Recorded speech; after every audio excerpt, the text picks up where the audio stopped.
یعنی اس آیت سے اللہ نبی کی زبان پر مہر وحی لگا دی.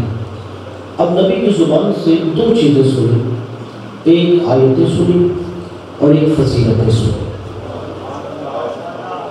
پھر میں جملہ کہتا ہوں تاکہ سارے شریک عبادت ہو جائے کہ اللہ نے جو نبی کی زبان پر مہر وحی لگائی، اس زبان سے دو چیزیں سنی ہیں.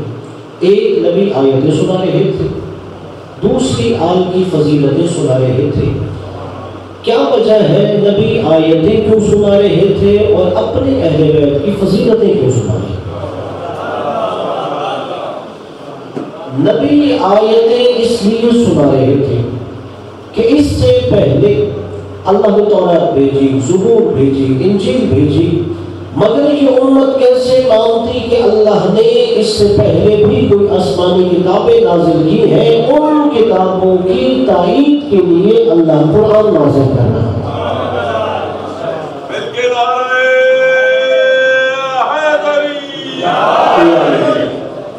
کہ یہ قرآن سابقہ کتابوں کی تائید کرے گا۔ اور پھر نبی نے فضیلتیں اس لیے سنائی کہ جو آدم سے لے کے عیسیٰ تک ہر نبی امت کو فضیلت دکھا رہے تھے، اہل بیت وہی فضیلت دکھا رہے تھے۔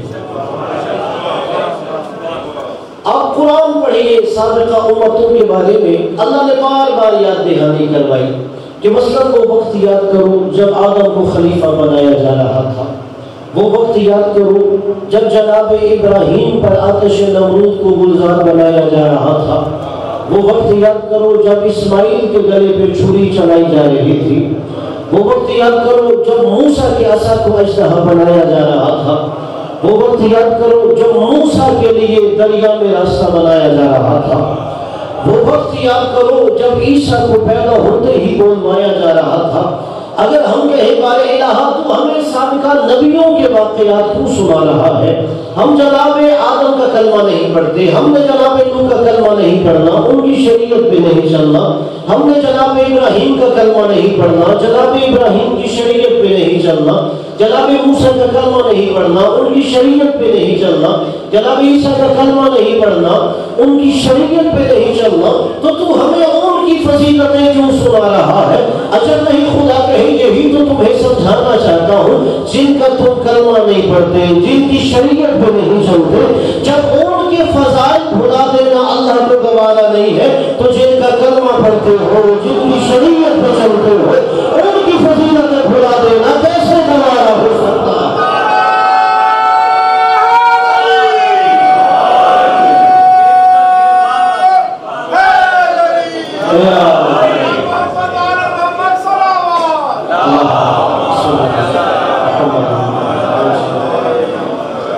کہ اللہ نے کہا میں ان انبیاء کی تمہیں فضیلتیں بار بار اس لیے یاد کروا رہا ہوں کہ ان کی فضیلتوں کا تذکرہ کرو، حالانکہ کلمہ بھی نہیں پڑھتے، ان کی شریعت پہ بھی نہیں چلتے، تو جن کا کلمہ پڑھتے ہو، جن کی شریعت پہ چلتے ہو، ان کی فضیلتیں بھلا دینا گوارا کیسے ہے؟ اور دوسری وجہ اس لیے بار بار اہل بیت کی فضیلتیں ہمیں دکھائی گئی کہ اللہ نے کہا کہ جناب آدم کو خلیفہ بنایا گیا، جناب نوح علیہ السلام کی فضیلتیں دکھائی گئی، ابراہیم پہ آتش نمرود کو گلزار بنایا گیا، موسیٰ کے عصا کو اژدہا بنایا گیا۔ اب ہمیں کیسے پتہ چلے؟ اس امت نے جناب آدم کو نہیں دیکھا، جناب موسیٰ کو نہیں دیکھا، جناب عیسیٰ کو نہیں دیکھا، جناب ابراہیم کو نہیں دیکھا، تو اللہ نے کہا یہی تو فرق ہے کہ جو جناب آدم سے لے کے عیسیٰ ہر نبی فضیلت بتا رہا تھا، اہل بیت کو فضیلت دکھا رہے تھے۔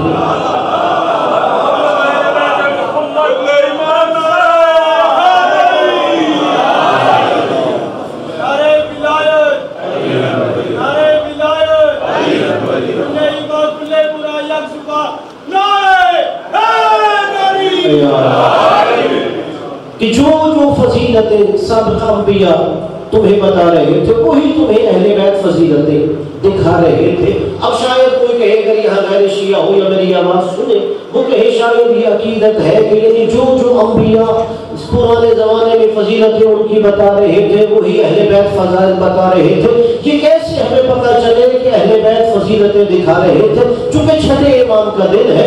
اچھا آپ سنتے ہو قرآن میں ہے، قصص انبیاء میں ہے کہ جناب ابراہیم علیہ السلام پر آتش نمرود کو گلزار بنایا گیا تھا۔ اب ہمیں کیسے پتا چلے کہ جناب ابراہیم پہ آتش نمرود گلزار بن رہی تھی؟ چھٹے امام کی بزم و ولایت سجی ہوئی تھی، کچھ لوگ سامنے بیٹھے ہوئے امام سے محبت کا اظہار کر رہے تھے، جیسے ہی محبت کا اظہار کیا امام نے کہا ایسے کرو اگر تمہیں مجھ سے محبت ہے اس جلتی ہوئی آگ میں چھلانگ لگاؤ،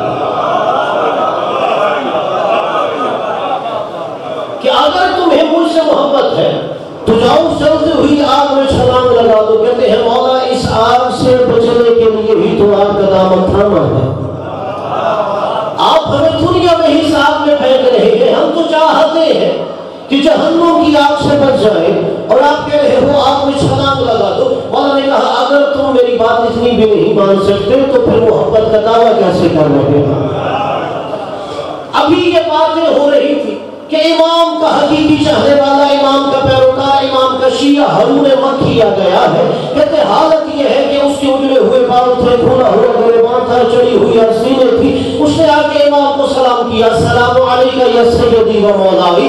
امام نے علیہ السلام کہتے ہوئے دوسرا جملہ کہا، ہارون مکی جاؤ اس جلتے ہوئے تندور میں آگ لگا دو۔ اب روایت کا جملہ ہے جیسے ہی کہا نا، ہارون نے سوچا نہیں، پوچھا نہیں، ہارون مکی ایسے آگ میں کود گئے جیسے ابراہیم آتش نمرود میں کود گئے۔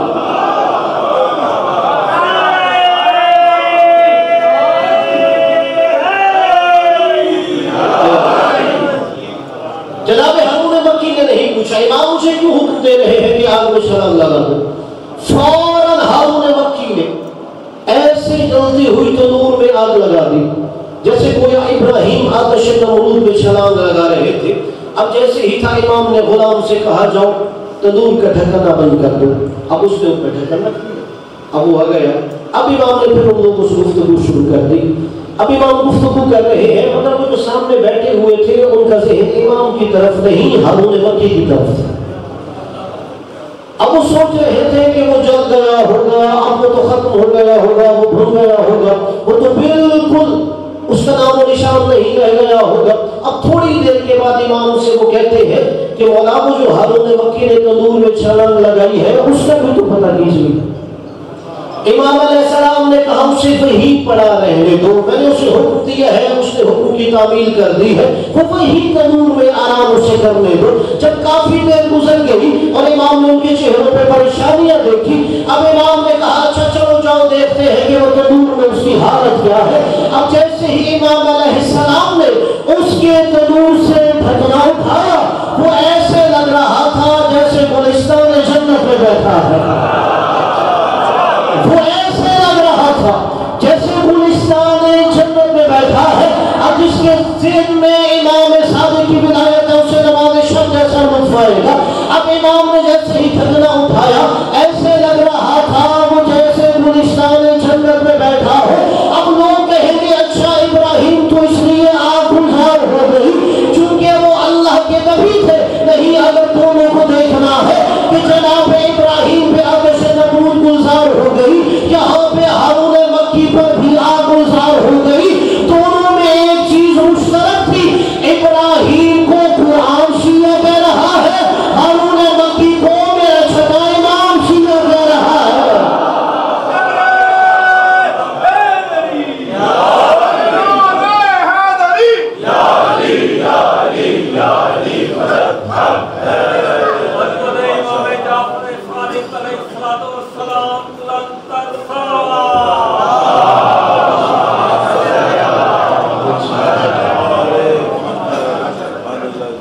کہ ہارون مکی تو میرے امام نے شیعہ کہا ہے جیسے ابراہیم پر آتش نمرود گلزار بن رہی ہے، بس امام کی شیعہ ہارون مکی پر آگ گلزار بن رہی ہے۔ اگر کوئی کہے کہ کیسے آگ گلزار بن سکتی ہے تو اسے بتاؤ جیسے امام کی شیعہ پر گلزار بن رہی ہے۔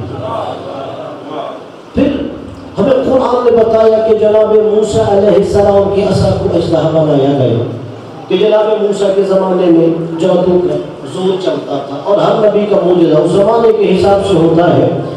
اب جیسے ہی جناب موسیٰ علیہ السلام کے مقابلے میں فرعون نے بڑے بڑے جادوگروں کو بلایا اور انہوں نے جادو کے کرشمے کچھ رسیوں کو زمین پہ پھینکا، اور جناب موسیٰ علیہ السلام نے اپنے عصا کو اژدہا بنایا تو اس نے سارے جھوٹے جادو کے کرشموں کو رسیوں کو نگل دیا، اور سب سے پہلے جناب موسیٰ پر وہ جادوگر ایمان لا رہے تھے، اس لیے کہ انہیں پتا تھا ہم جو کر رہے ہیں وہ جادو ہے، جو موسیٰ کر رہا ہے وہ جادو نہیں ہو سکتا۔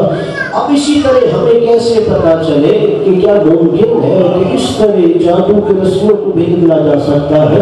اب روایت ہے، میں حوالہ دے دیتا ہوں، کتاب کا نام ہے نوادر المعجزات، وہاں پر چھٹے امام کے حوالے سے یہ جملہ ہے کہ منصور نے کہا کہ جب ہر میدان میں جعفر صادق کو نہیں ہرا سکتا، اس نے کہا کہ میری مملکت کے بڑے بڑے جادوگروں کو بلایا جائے۔ ان لوگوں کو بلایا گیا جو کئی سو سال سے ان کی آباء و اجداد بھی جادو کے ماہرین تھے، نسل در نسل انہیں یہ ورثے میں جادو مل رہا تھا۔ ان کو بلا کے کہا گیا صرف اگر تم نے اپنا جادو جعفر صادق پہ چلا دیا تو میں تمہیں اپنے مملکت میں عزت سے مال و دولت سے نوازوں گا۔ اب ادھر اس نے بازم سجائے منصور دوان دی ہوئی، ادھر اس نے جادوگروں کو بلایا۔ جیسے ہی جادوگروں کو بلایا گیا تو ادھر میرے چھٹے امام کو اپنے دربار میں بلاتا ہے۔ جیسے ہی دربار میں بلایا تو وہاں پہ ہر جادوگر نے کہا میں یہاں پہ دیکھو دیوار پر ایک تصویر بنا دوں گا۔ ہر جادوگر نے اپنے جادو کی وجہ سے لوگوں کی نظروں پہ ایسا جادو چلایا کہ انہیں لگ رہا تھا کہ ہر انسان جہاں بیٹھا ہے اس کے سر پہ ایک شیر موجود ہے۔ یہاں تک کہ سینکڑوں جادوگروں کے سروں پر شیر نظر آنے لگے۔ جب انہوں نے یہ جادو دکھا دیا، امام نے کہا منصور مجھے اسی لیے بلایا تھا، کہا اسی لیے بلایا تھا۔ اب امام نے فوراً ان شیروں کو حکم دیا کہ میں تمہیں حکم دے رہا ہوں کہ تم حقیقت میں شیر بن جاؤ۔ وہ تصویر شیر میں بدلتے ہوئے ہر جادوگر کو وہیں پہ نکل لیتا ہے۔ منصور دوان کی سہن جاتا ہے، چھٹے امام سے کہتا ہے ان شیروں سے کہو کہ جن جادوگروں کو نکلا ہے انہیں نکل دے۔ میرے چھٹے امام نے وہی جملہ کہا میں کیسے نہیں کہہ دوں، اگر موسیٰ کے سامنے جادو کے کرشموں کو نکلنے کے بعد اگنا ہوتا تو یہ بھی اگل دیتے۔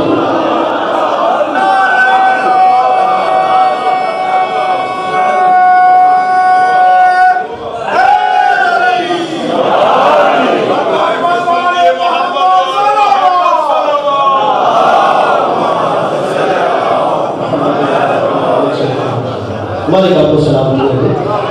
امام نے وہی جواب دیا ہے کہ اپنے معجزے کو جناب موسیٰ علیہ السلام کے اساس میں لاتے ہوئے کہا کہ اگر جناب موسیٰ علیہ السلام کے اساس نے جو جادو کے کرشموں کو نکل دیا تھا اگر انہوں نے اگلا ہوتا تو یہ شیر بھی جادوگروں کو نکلنے کے بعد اگل دیتے۔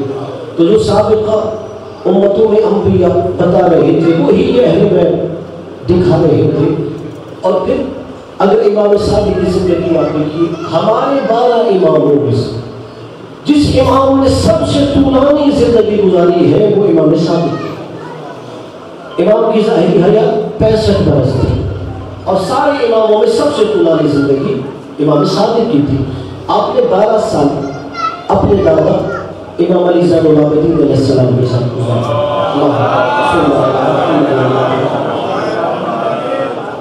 کہ 83 ہجری میں جب دنیا میں آئے تو 12 سال اپنے دادا کے ساتھ گزارے، پھر 19 سال اپنے والد امام باقر علیہ السلام کے ساتھ گزارے، اور اس کے بعد امام مسند امامت میں آ گئے۔ تقریباً 34 سال تک ظاہری امام کا امامت کا زمانہ ہے۔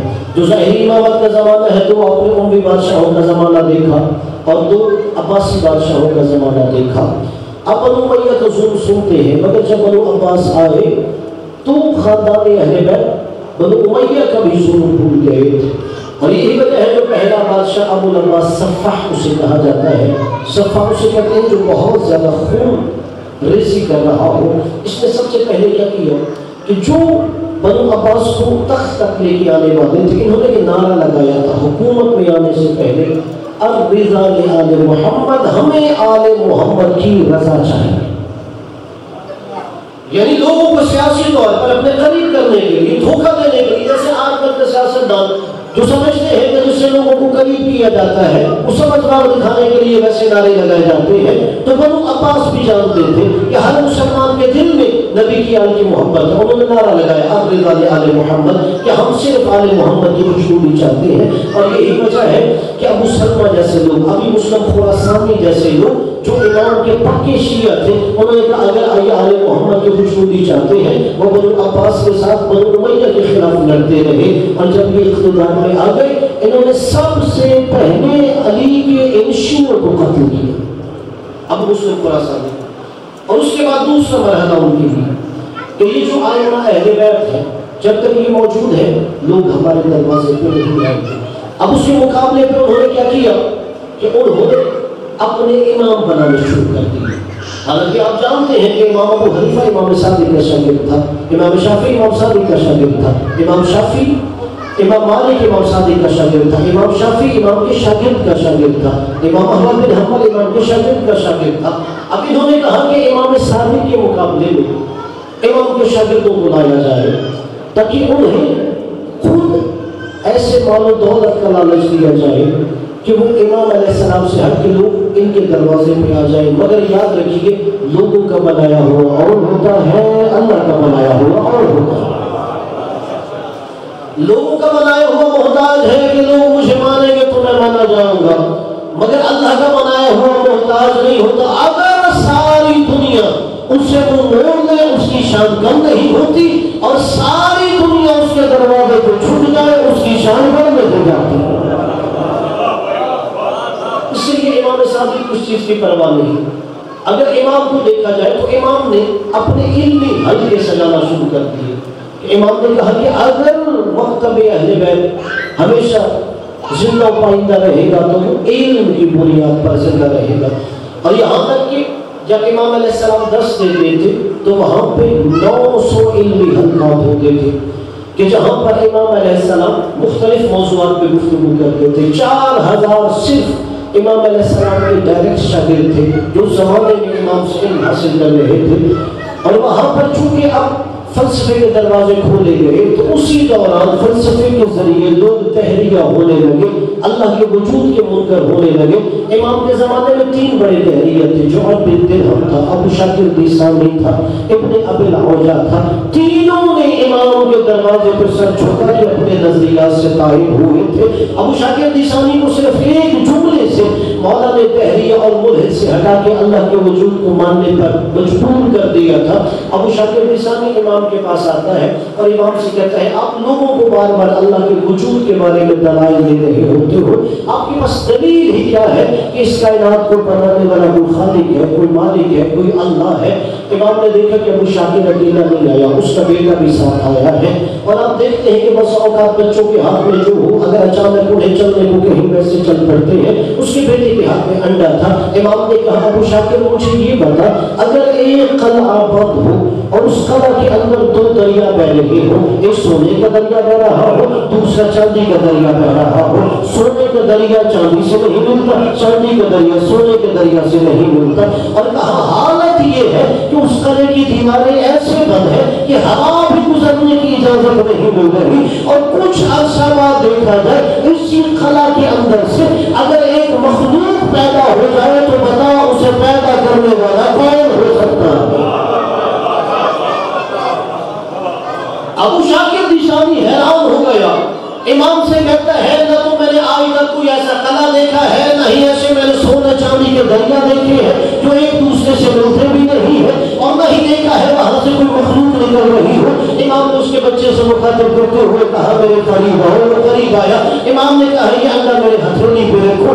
اس نے امام کی ہتھیلی پہ انڈا رکھا. امام نے کہا ابو شاکر دیسانی سے انڈے میں غور کر، یہی وہ قلعہ ہے جس کی دیواریں بلند ہے، وہاں پہ زردی کا بھی دریا ہے، وہاں سونے کا بھی دریا ہے. زردی سفیدی سے نہیں مل رہی، سفیدی زردی سے نہیں مل رہی، ہوا اندر جاتی نہیں ہے. تو بتاؤ وہ کون سی ذات ہے جو اس اندر سے مخلوق کو پیدا کر رہا ہوتا ہے؟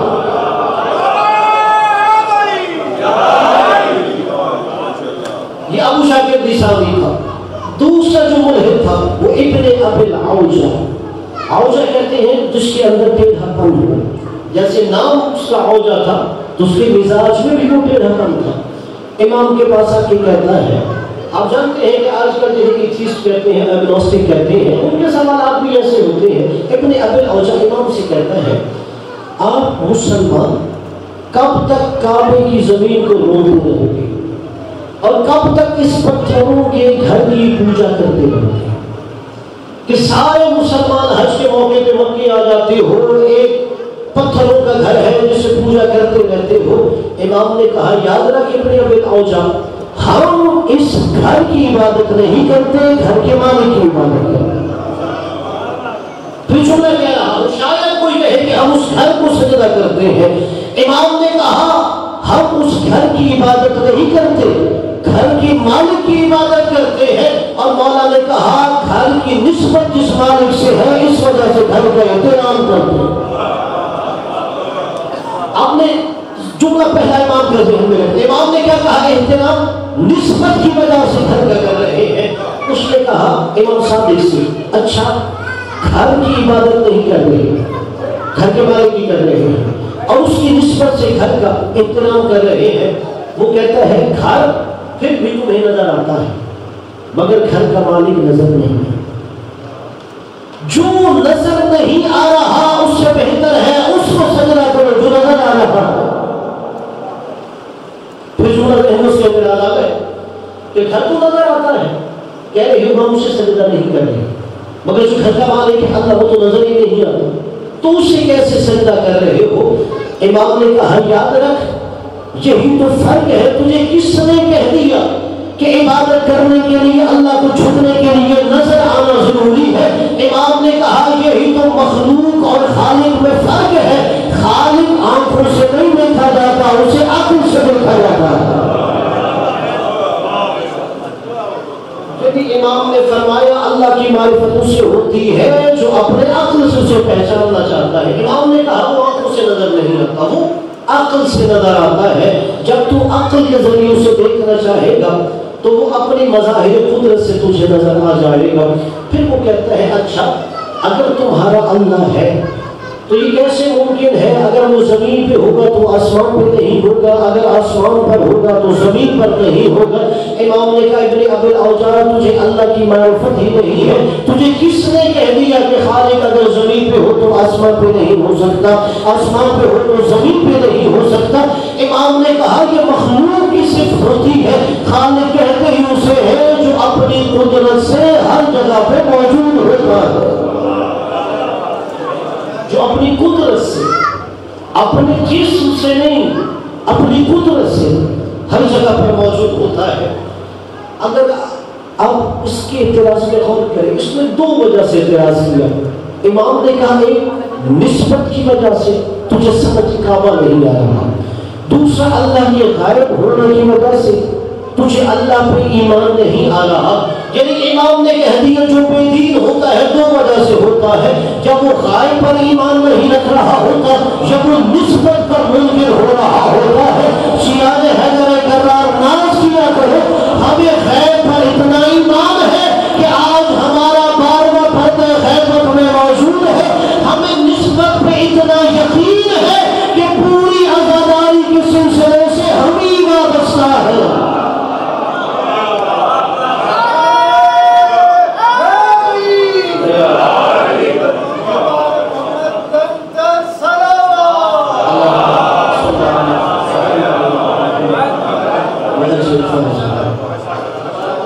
امام نے کہا کیا مطلب ہے دین؟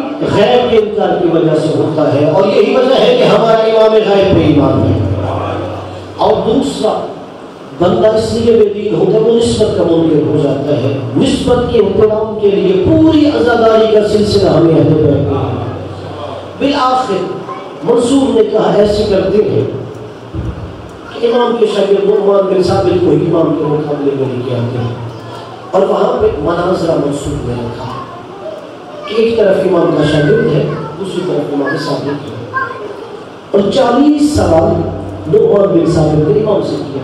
جیسے ہی محفل سجی تو منصور دمانتی امام سے کہتا ہے یہ ہماری مملکت کے بہت بڑے فقیر ہیں، ان کا نام نعمان بن ثابت ہے۔ اب ہونا تو یہ چاہیے امام کہتے ہیں جانتا ہوں میرا شاگرد ہے۔ امام خاموش رہے۔ امام نے کہا چاہیے تمہاری مملکت کے بڑے فقیر ہیں، کہا اگر اس لیے انہیں بلایا ہے یا آپ سے کچھ سوال کرنا چاہتے ہیں؟ امام نے کہا نعمان بن ثابت کو سوال کرنا چاہتے ہیں مجھ سے۔ اب آپ سوچئے تو صحیح، جب مقابلے میں امتحان کے لیے ہو تو نعمان بن ثابت جو اپنے حساب سے سب سے مشکل مسئلے تلاش کر کے لایا ہوگا وہی امام سے پوچھے گا۔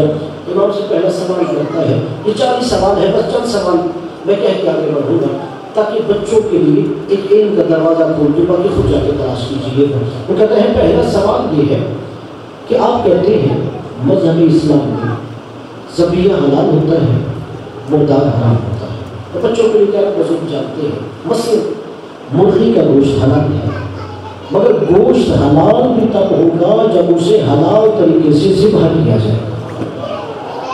اگر رات کو مرغی بیمار ہوئی، صبح مر گئی، اب وہ حلال گوشت بھی حرام ہو جائے۔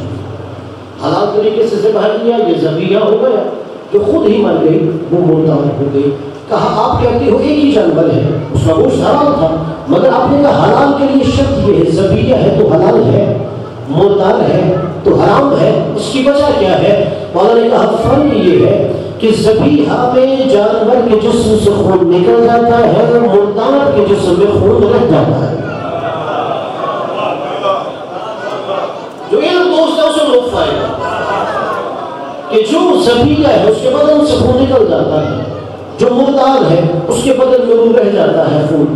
تو وہ کہتے ہیں حرج ہی کیا ہے جب اللہ نے اس جانوروں کو حلال کر دیا کہ اگر اس کے جسم میں خون رہ بھی جائے، بدن سے خون نہیں بھی نکلتا، اس پہ نقصان کیا ہے؟ امام نے کہا نہیں، یاد رکھو اگر جانور کو حلال طریقے سے ذبح نہ کیا جائے اور اس کے بدن سے خون نہ نکلے اور وہ مردار رہ جائے تو اس کے بدن میں خون، جو بدن میں خون ہے اس کے 3 نقصانات ہیں۔ پہلا نقصان یہ ہے جو بھی اس کا گوشت کھائے گا وہ جلد کی امراض میں مبتلا ہو جائے گا، برس اور جذام کی بیماریوں میں مبتلا ہوگا۔ مولانا نے کہا دوسرا نقصان یہ ہے جو بھی خون کھاتا یا پیتا ہے اس کا دل سخت ہو جاتا ہے، اور امام فرماتے ہیں کہ تیسرا نقصان یہ ہے جو بھی ایسا گوشت کھاتا ہے اس کے بدن سے بدبو آنے لگتی ہے۔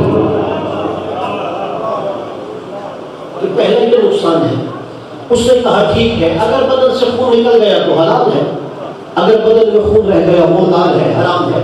وہ کہتے ہیں پھر مچھلی کو تو ذبح نہیں کیا جاتا۔ اگر یہی معیار ہے اسلام میں، ذبح کرو گے خون نکل گیا وہ حلال ہے، اگر بدن میں خون ہے تو حرام ہے، تو پھر مچھلی کو تو ذبح نہیں کیا جاتا، پھر مچھلی کیسے ہو؟ آپ کی پریشانی بتا رہی ہے کہ پہلے یہ جملہ سمجھانا پڑے۔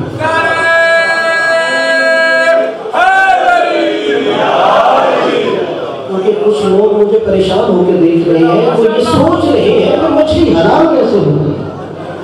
مچھلی کے حلال ہونے کا معیار یہ ہے کہ اسے پانی سے زندہ پکڑنا۔ اگر پانی سے زندہ باہر نکل گئی تو وہ حلال ہوتی ہے، اگر پانی کے اندر مر جائے تو حرام ہوتی ہے۔ تو امام سے کہتا ہے کہ مچھلی کو تو ذبح کیا نہیں جاتا، تو پھر اس کے بدن سے خون رہ جاتا ہے، تو کیسے وہ حلال ہوتی ہے؟ امام نے کہا یاد رکھو نعمان بن ثابت، مچھلی کو پانی سے زندہ پکڑ لینا ہی اس کا ذبیحہ ہوتا ہے۔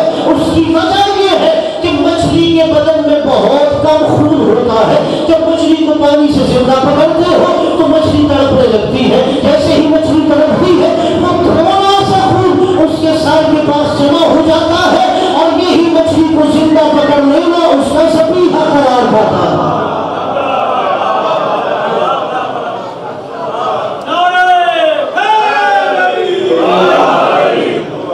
وہ کہتے ہیں اچھا اب ہم بازار چلے گئے، آپ نے یہ جملہ خاص طور پہ ذہن میں محفوظ کرنا ہے، آپ دعوت بھی دیں آپ سے حاضر مگر ذہن میں محفوظ رکھنا ہے کیونکہ لاہور میں یہ مسئلہ بہت محفوظ ہے۔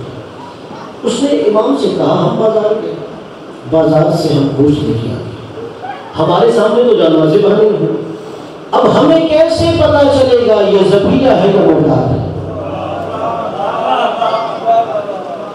بازار گئے، کساب نے میرے سامنے ذبح نہیں کیا، مجھے نہیں پتا یہ گوشت کس کا ہے، یہ ذبیحہ ہے یا مردار ہے، میں ہزاروں جانے اپنے امام صادق کے قدموں سے مس ہونے والی خاک پہ قربان کروں، پھر بھی حق مودت ادا نہیں ہو سکتا۔ امام نے کہا نعمان بن ثابت اگر تم بازار چلے گئے وہاں سے گوشت لے کے گھر آ گئے، اب پریشان ہو یہ ذبیحہ ہے یا مردار ہے، امام نے کہا اس گوشت کو فوراً آگ پر رکھ دو، اگر آگ پر رکھنے کی وجہ سے وہ گوشت سکڑ جائے تو سمجھو ذبیحہ ہے، اگر پھیل جائے سمجھو مردار ہے۔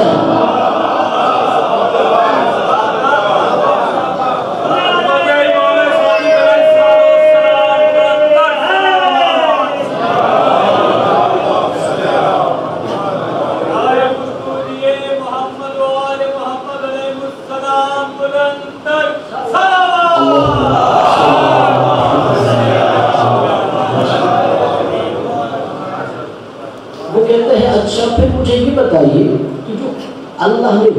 دیا ہے کہ نماز پڑھنے کہ نماز عربی میں پڑھنے کہ اللہ کو باقی زبانیں نہیں پڑھتی. یہ کیوں حکم دیا گیا ہے کہ نماز عربی میں ہی پڑھنی ہے؟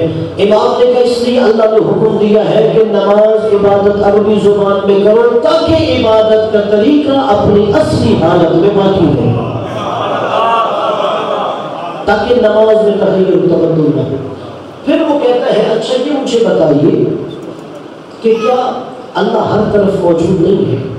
اللہ ہر طرف موجود ہے. کہ جب اللہ ہر طرف موجود ہے تو اللہ نے یہ کیوں کہا کہ نماز جب بھی پڑھنی ہے تو اپنا منہ قبلہ کی طرف کرنا ہے؟ امام نے کہا یہ بھی اللہ اپنے بندوں کو نظم و ضبط سکھا رہا تھا کہ جب وہ ایک ہی طرف منہ کر کے عبادت کریں گے تو اللہ انہیں نظم و ضبط کا پابند بنا دے گا.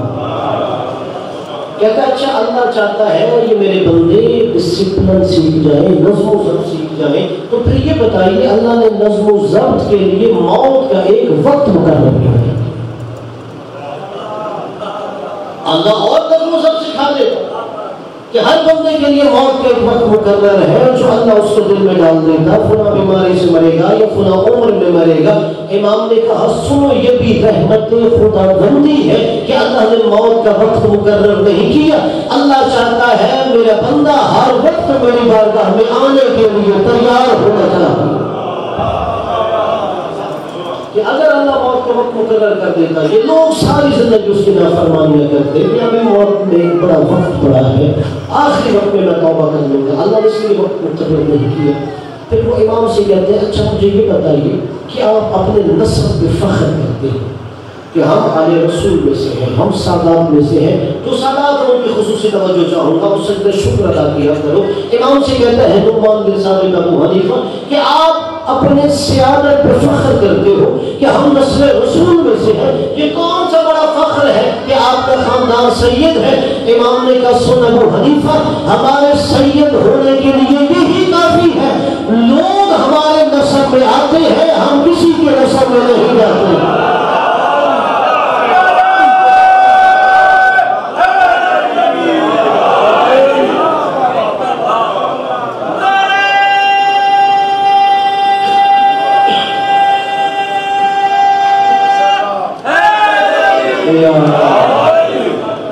امام نے کہا لوگ ہمارے نسب میں آتے ہیں، ہمارا نسب اتنا بلند ہے کہ کبھی کسی سید کو نہیں دیکھو گے وہ کسی اور کے نسب میں جا رہا ہو. پھر وہ امام سے کہتے ہیں اچھا مجھے یہ بتائیے کہ اللہ تبارک و تعالیٰ نے قیامت کے دن جو انسان کے اعمال کا حساب لینا ہے، یہ جو عمل ہوتا ہے یہ مادی ہوتا ہے یا معنوی ہوتا ہے؟ بچوں کو یہ کہتے ہیں مادی وہ ہے کہ جو وزن رکھتا ہے، جگہ گھیرتا ہے، نظر آتا ہے. معنوی وہ ہے جس کے اندر مادے کی خواصیتیں نہیں ہیں. امام نے کہا یہ عمل معنوی ہوتا ہے. کہا اگر یہ معنوی ہے تو پھر اس کا وزن کیسے کیا جائے؟ وزن اس کا ہوتا ہے جو مادی شے ہے. آپ نے کہا ہے یہ عمل مادی ہے ہی نہیں، اور اللہ نے قرآن میں فرمایا ہے کہ قیامت کے دن تمہارے عمل کا وزن کیا جائے گا جو شے مادی ہی نہیں ہے. تو بتائیے اس کا وزن کیسے کیا جائے گا؟ امام نے فرمایا جاؤ ابو حنیفہ پہلے وہ ترازو تلاش کرو جس پہ عمل کا وزن کیا جائے گا. یہ سمجھنا سمجھ آنا.